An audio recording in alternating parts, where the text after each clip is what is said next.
Welcome back, government students. Hope everyone is doing well. Want to say happy Friday. It's our first Friday together this year, and overall it's been a really good first week with everyone dealing with a lot of difficult and challenging circumstances.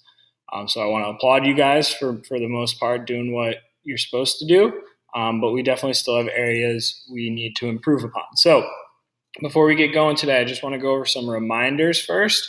And it's very straightforward. We've got 3 assignments up until this point that have all been due. So homework 1 is the syllabus. Classwork 1 and classwork 2 were both due this week. So classwork 1 was on Monday, classwork 2 is on Wednesday. I have graded all of those assignments. I have given you feedback on those assignments. And for the most part, everyone really has this area of improvement. So that leads us to this next area over here, our reflections on the work. And these are kind of overall reflections I have for the government sections as a whole.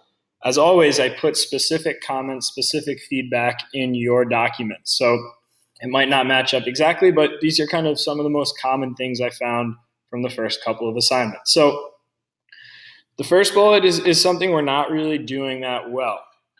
And we are having a lot of times pretty limited explanations of ideas. And what I mean by that is a lot of people are just responding to a question or a task in a sentence with very limited explanation. They're not really digging deep into the answer, right? And we have source material. We have readings that are designed to give you that depth. I don't expect you just to come up with it on your own.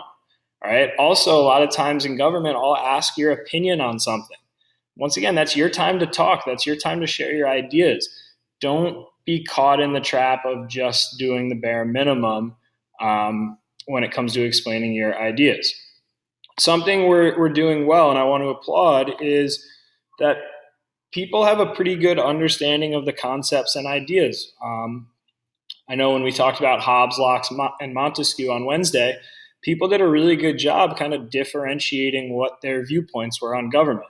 You did a good job comparing and contrasting. So you guys seem to be picking up the material well, which is definitely a positive. And then something that I pointed out, if you did this, so if you don't see it on your assignments, don't worry, but some people are just missing parts of the assignment. All right, whether it's a do now, an analysis question, part of the summary task, but we need to make sure that the assignment is fully completed. And these things are all really going to come into play in week 2. Week 1, I'm getting you guys back acclimated to doing remote work. I've given you feedback, but grading wise, I wasn't deducting points. Week 2, I really am going to start kind of holding you to the standard that we had set in the spring when you were in US history. Okay, so I just wanted to get everyone on the same page before we move into week 2. Okay, so now moving into what we are focusing on today. Okay, so we have our aim, and it says,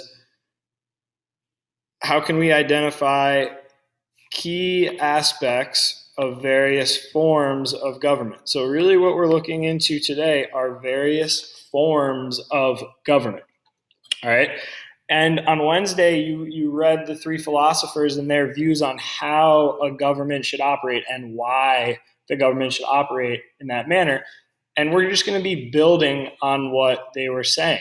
Right? We're going to be looking into the different forms of government. And a lot of these forms of government you've heard about, whether it be in your study of global history, US history, or just living in the world. Okay, so there is going to be some background understanding that hopefully will help you with this assignment today. For the do now, all right, it's asking you to pick 2 of the 3 philosophers below and describe their views on government. So you are doing 2 out of 3 of these philosophers. If you need to look back at your assignment from Wednesday, that's more than fine, but you should take the next couple minutes, pause the video, and work through the do now. Okay, so some background information to get us going today. All right, so there are multiple factors that contribute to how we understand governments. One approach is to consider the form of government, which is also understood as the structure of government. Okay? All governments, no matter their structure or form, enjoy three powers: the power to create laws, the legislative powers, power to enforce laws, the executive powers, or the powers to adjudicate or interpret laws, which are judicial powers. Now, the real thing that we're looking at today is this next sentence, and I'm going to bracket it. The way those powers are organized determines the form or system of government. So I'm going to underline that in a different color because that's super important for us today.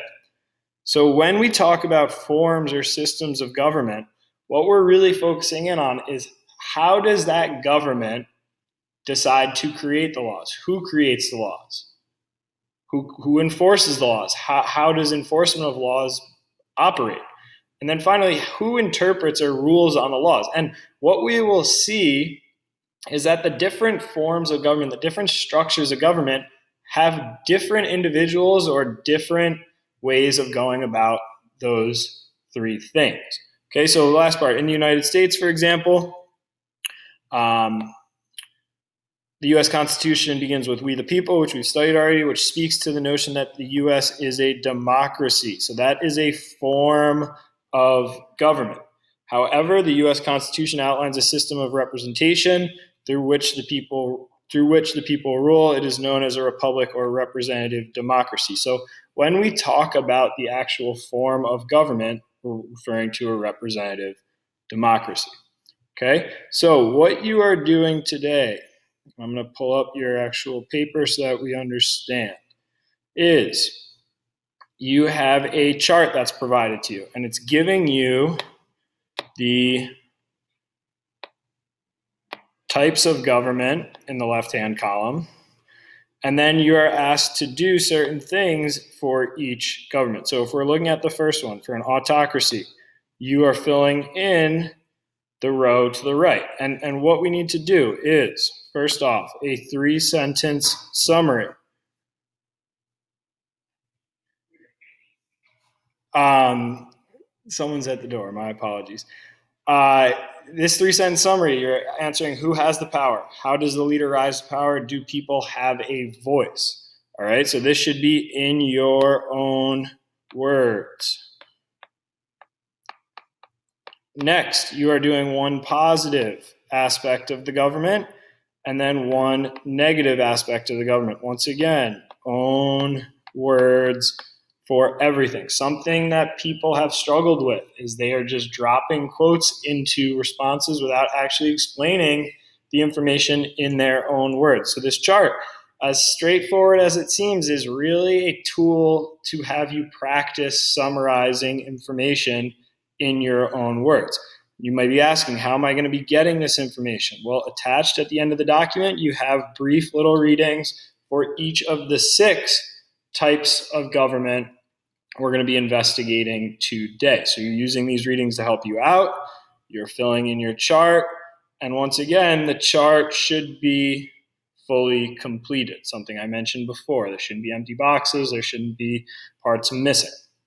There is no summary task on the assignment today, all right? But we want to make sure we have a really good understanding of this because the following week, you're going to be using this as a tool to help you with our first mini project. So as always, on Friday, if you're confused, if you have issues, if you need some support, join the Zoom office hours. Let me know how I can help you out. If not, good luck with your work. Have a good long weekend, and I will speak to you next week.